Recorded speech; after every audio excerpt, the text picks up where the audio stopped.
Hello bro. Hi hi. Big boss ఎలా ఉంది bro ఈ సీజన్? బిగ్ బాస్ ఈ సీజన్ పర్లే అన్న. స్టార్టింగ్లో ల్యాగ్ అనిపించింది, అసలు నచ్చలే. కానీ చూస్తూ మసాలా వస్తుంది అన్న, మంచిగా అనిపిస్తుంది. సోనియా ఓవర్ యాక్టింగ్కి, నబీల్ దానికి తగ్గ పోలిస్తున్నట్టు. నేను యష్మి సోనియా కూడా అసలు వాళ్ళిద్దరు గొడవ భలేగా నబీల్ని టార్గెట్ చేసింది అనిపించట్లేదా మీకు? టార్గెట్ చేసింది కానీ మరి నబీల్ అక్కడ ఉన్నది మామూలుడు కాదుగా. అసలు దెబ్బకి దెబ్బ తీసిండు.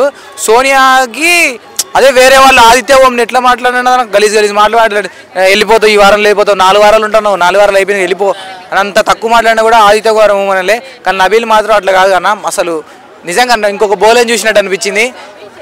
ఎట్లా అంటే మస్తు పంచు మాటకి మాట చెప్పిండు. వీళ్ళిద్దరు మధ్యలో వస్తున్నా కూడా నువ్వు నోరు మీరా బాయ్, పృథ్వీగాడు నిఖిల్ గాడు మధ్యలో వస్తున్నా కూడా నువ్వు మీకు అవసరమా, మీకు నామినేషన్ లేనప్పుడు మీకు ఎందుకు అని చెప్పేసి మంచిగా వేసిన. నేను మస్తు అనిపించింది అన్న నిన్న కంటెంట్ చూసినప్పుడు. అక్కడ మనం రీసెంట్గా ప్రోమో చూసుకుంటే ఆ సింహాసనం మీద ఒక సైడ్ నిఖిల్, ఇంకో సైడ్ కిరాక్ ఆమె సీత కూర్చున్నారు కదా. మీ సపోర్ట్ ఎవరికి చేస్తారు ఇద్దరులో? ఎవరెవరికి? కిరాక్ సీతాను, అలాగే ఒక సైడ్ చూసుకుంటే నిఖిల్గా కిరాక్ సీతగా చేస్తాను. నిఖిల్ గాడు సోనియా మాయలో ఉన్నాడు. అంటే ఇప్పుడిప్పుడే బయటకు వస్తుంటూ కోలుకుంటున్నాను అనుకుంటున్నా. మరి ఇక చూడాలన్నా. నిఖిల్ అట్లనే చేస్తే మాత్రం లాస్ట్ టైం పల్లె ప్రశాంత్ కూడా రతికేంబడబడ్డాడు. కానీ ఒక టైంలో ఆయనకు అర్థమైపోయింది, అరే నేను బయటకు రావాలరా, ఏంటుంటే మనం అప్పుడు ఉంటే వెళ్ళిపోయాడు. కానీ లాస్ట్ గెలుపుకుని వచ్చిండు. అట్లా టాప్ 5లో నిఖిల్ ఉంటాడు. నిఖిల్ మంచి గేమ్ ఆడతాడు, అన్నింటిలో మంచిగా ఉంటుంది. కానీ సోనియా అమ్మడబడ్డం, సోనియా మాటలు సోనియా రుబాబ్నెస్కి సపోర్ట్ చేయడం. పృథ్వీగాడు వెళ్ళిపోతుండే వాడు ఇయ్యాల వారంలో. కానీ సోనియాది చూడాలన్నా. నిఖిల్ అట్లుంటే కష్టం అన్న. పృథ్వీ కూడా కొద్దిగా ఎక్కువ ఓవర్ చేస్తున్నాడు, హైపర్ అవుతున్నాడు, హైపర్ యాక్టివ్ అయ్యి కోపం తెచ్చుకుంటున్నాడు, యాంగర్. పృథ్వీ అసలు మైండ్ లేదు, గేమ్ ఏదో గేమ్ రెచ్చిపోయినట్టు ఆడతాడు. కానీ అసలు కంటెంట్ లేదు మనిషి కాడ.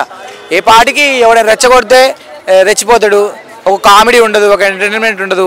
కాకపోతే చాలామంది అమ్మాయిలకి ఆయన బాడీ నచ్చి, ఆయన ఫేస్ నచ్చి లైన్ వేస్తున్నారు. విష్ణుప్రియ, యష్మి వీళ్ళందరూ లైన్ వేస్తున్నారు. కానీ యష్మి డే కదన్నా, విష్ణుప్రియనే ఏం లేదుగా లైన్ ఎత్తుంది. కానీ వాడికి ఏ రాదు. మణికంఠ గురించి ఏమంటారన్న? మణికంఠ అంటేనే ఇప్పుడు అందరికి హగ్గింగ్ స్టార్ అని మణికంఠకు ఒక పేరుగానే వచ్చింది. మణికంఠ పాయ్ పాపతో పాయ్. మణికంఠ ఫుల్ కామెడీ అన్న. నిమ్మ చిన్నపాటి బ్రహ్మానందం ఏం కామెడీ అన్న. అసలు మనిషి మాట్లాడుతూనే నవ్వుతుంది. నిన్న యష్మి మన సోనియా గొడవ పడుతుంటే, అంటే యష్మి ఏడితే అందరూ వచ్చి హగ్స్ ఇస్తూ ఉంటే ఇట్లా చూస్తాడు. అంటే ఈయన పోయి యష్మికి హగ్ ఇస్తే పోయి నాగార్జునకు చెప్పింది, అంటే నాకు ఇష్టం లేదు, నాకు నచ్చట్లేదు అని చెప్పేసి అందరు చెప్పేసరికి మనకి నాగార్జున మణికంఠ వార్నింగ్ ఇచ్చాడు. మరి వీళ్ళిద్దరు హక్ చేసుకున్నప్పుడు లేదా అన్నట్టు ఇట్లా చూస్తాడు. నాకు మస్తు అనిపించింది ఆ కామెడీ కూడా. నాకు స్టార్టింగ్లో అయితే 1-2 వీక్స్ నాకు వాళ్ళు కావాలి, బిగ్ బాస్ నాకు అమ్మ కావాలి, నాకు నాన్న కావాలి, నాకు భార్య కావాలి, ఈడెవరా నాయన ఎండ తెచ్చారా అనిపించింది. మంచి ఎంటర్టైన్మెంట్ క్యాండిడేట్ అన్న. అప్పుడప్పుడే కొద్దిగా ట్రాన్స్జెండర్ లెక్క మాట్లాడాడు. మరి అది నిజమో కదా అనిపిస్తుంది. కానీ మళ్ళీ హక్ చేసుకుంటాడు. కానీ హక్ చేసుకోవడం మాత్రం జెన్యూన్గా చేసుకుంటాడు. ఎవరి మీద ఒపీనియన్తో కాదు, కానీ జెన్యూన్గా చేసుకుంటాడు బ్రో. ప్రెజెంట్ చూసుకుంటే వైల్డ్ కార్డు ద్వారా 4 మెంబర్స్ లోపలికి పోతారు. ఆల్రెడీ కన్ఫర్మ్ అయ్యారు. కొంతమంది పేర్లు వస్తున్నాయి.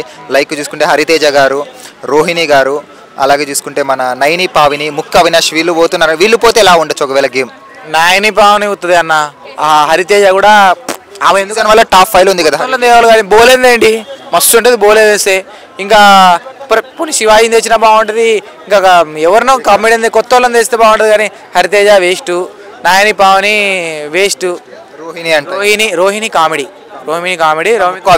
ముక్కుల అవినాష్ కూడా ఎంటర్టైన్మెంట్ చేస్తాడు. బాగానే ఎంటర్టైన్మెంట్. వీళ్ళు లోపలికి వెళ్తే ఏమైనా టార్గెట్ అంటే వాటి లోపల ఉన్న ప్రెసెంట్ టీం వీక్ అయ్యే అవకాశం. ఇప్పటిదాకా వైల్డ్ కార్డ్ ఎంట్రీలో వచ్చినోడు ఎవడు గెలిచింది లేదు. కానీ గెలుస్తాడో గెలవడం మనం చెప్పలేం. సో అది గెలుస్తాడో గెలవాలంటే ఆడి జనాలు ఇలా కనెక్ట్ అయిపోతారు. గెలిచే ఛాన్స్ అయితే నబీల్ అఫ్రీదీకి, నిఖిల్ వీళ్ళిద్దరికే ఉన్నాయి. సరే, ఎలిమినేట్ ఈ వీక్ ఎవరు ఎలిమినేషన్ అయ్యే అవకాశం ఉందంటారు? ఓం భీమ్, ఆదిత్య ఓం. ఎందుకు ఓం ఎలిమినేట్? అందరితో మంచిగా ఉన్నాడు కదా. ఓం రౌత్ ఫెయిల్ అయ్యాడు, ఆదిత్య ఓం ఫెయిల్ అయ్యాడు. స్ట్రాంగ్గా లేడు మనిషి, యాక్టివ్గా లేడు మనిషి. యాక్టివ్గా ఉండాలి. తప్పైనా కానీ అటు తప్పు చేసిన సోనియా యాక్టివ్గా ఉంటుంది, ఇటు తప్పు చేసిన ఇటు నిజం మంచిగా చేసిన నబీల్ యాక్టివ్ ఉంటాడు. ఆయన మనం మంచితనం ఒకటే చూడలేము కానీ మంచితనంలో ఆయనకు 100% ఇవ్వచ్చు. కానీ గేమ్ పరంగానే ఆయన వీక్ ఉన్నాడు. Okay, thanks. హాయ్ ఫ్రెండ్స్, మా ఫ్యూచర్ టుడే ఛానల్ చూస్తున్నందుకు చాలా థ్యాంక్స్. మరిన్ని లేటెస్ట్ వీడియోస్ కోసం వెంటనే సబ్స్క్రైబ్ చేయండి. అలాగే ఈ బెల్ని కూడా రింగ్ చేసేయండి. మా లేటెస్ట్ వీడియోస్ నోటిఫికేషన్స్ అన్నీ మీ మొబైల్లో వస్తాయి. మా వీడియోస్ మీకు నచ్చితే లైక్ చేయండి, షేర్ చేయండి, నచ్చకపోతే కామెంట్ చేయండి.